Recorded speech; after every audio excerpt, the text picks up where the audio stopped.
Hi, today's question is a molecule X with the following structure under mild acid is conditioned and is hydrolyzed to produce Y and Z. Identify the correct statement about Y and Z.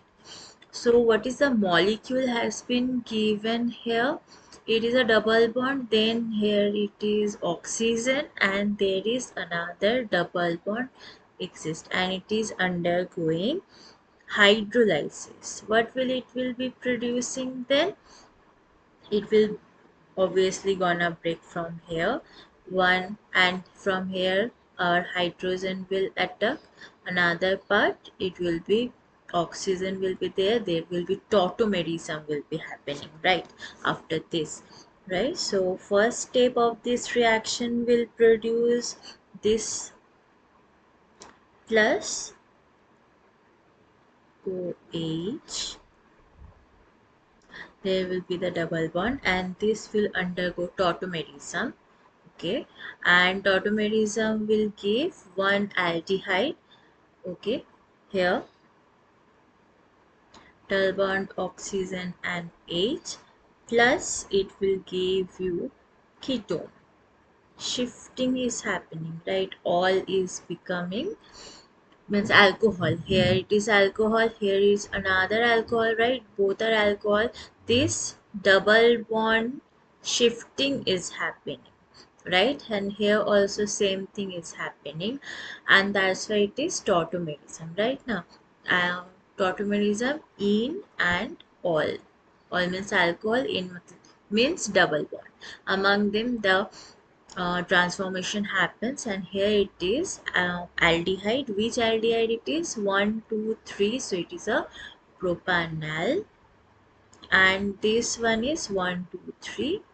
Okay, it is a ketone. Propan to on we can write. It is also called acetone, right?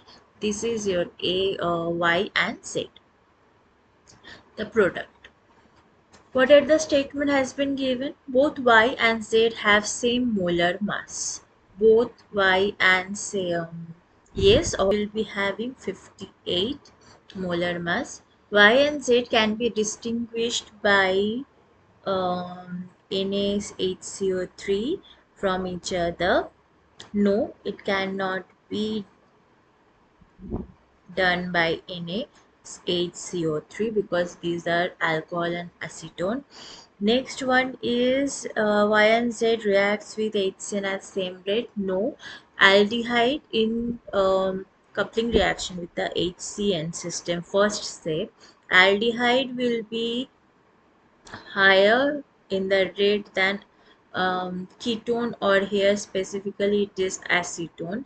Why? Because ketone always has more steric hindrance. Okay, so the rate is slow with respect to aldehyde. That is why. So number B and C ways are not correct option. Only number A up to this. Last one D. Y and Z undergoes additional reaction with 2,4-DNP. That is correct. Carbonyl group. Any carbonyl group reacts with our 2,4-DNP system and produces complex. That's why D is correct. So A and D is correct. Option number 4. Thank you for watching the video. Please like, share and comment below. Thank you.